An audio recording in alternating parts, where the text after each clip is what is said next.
Bonjour à tous, un exercice de terminale ici, sur les primitives de fonctions numériques.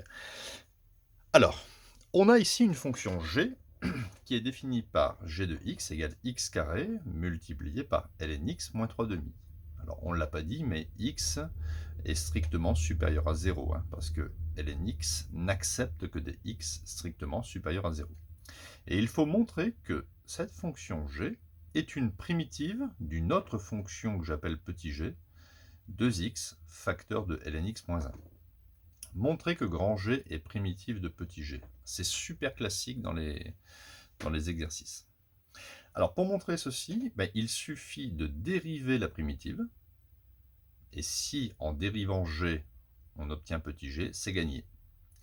Alors il faut dériver grand G, en terminale c'est souvent U fois V ou bien U sur V, ici ça sera U fois V. Donc U c'est x carré, alors je dis U mais en fait c'est U de x, d'accord? On voit bien que U dépend de la variable x. V c'est ln x moins 3 demi, donc la dérivée de x carré c'est 2x, c'est facile, la dérivée de ln x c'est 1 sur x, et moins 3 demi ça ne se dérive pas, ça fait 0. Donc la dérivée, donc là g' de x, alors j'aurais dû écrire ici u' de x fois v de x plus u de x fois v' de x, mais on a compris.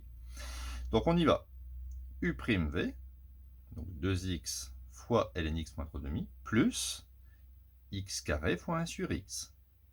Tout de suite on pense ici à simplifier x carré sur x, ça fait x.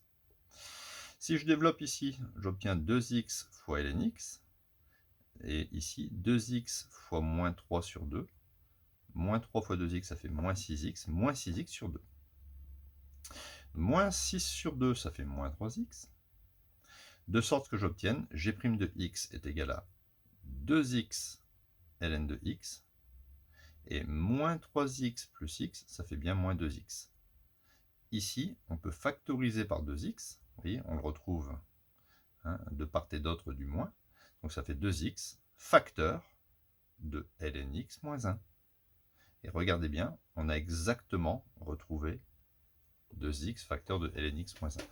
Donc on ne part pas comme ça à corps perdu dans le calcul, on essaie toujours de regarder ce qu'il faut obtenir. Et dans ce qu'il faut obtenir, on voit que 2x est factorisé. Donc on va devoir factoriser par 2x. Si on n'arrive pas à trouver 2x, c'est qu'on a fait une petite erreur quelque part. Donc à partir du moment où grand G' est égal à petit g, alors on peut affirmer que grand G est une primitive de petit g.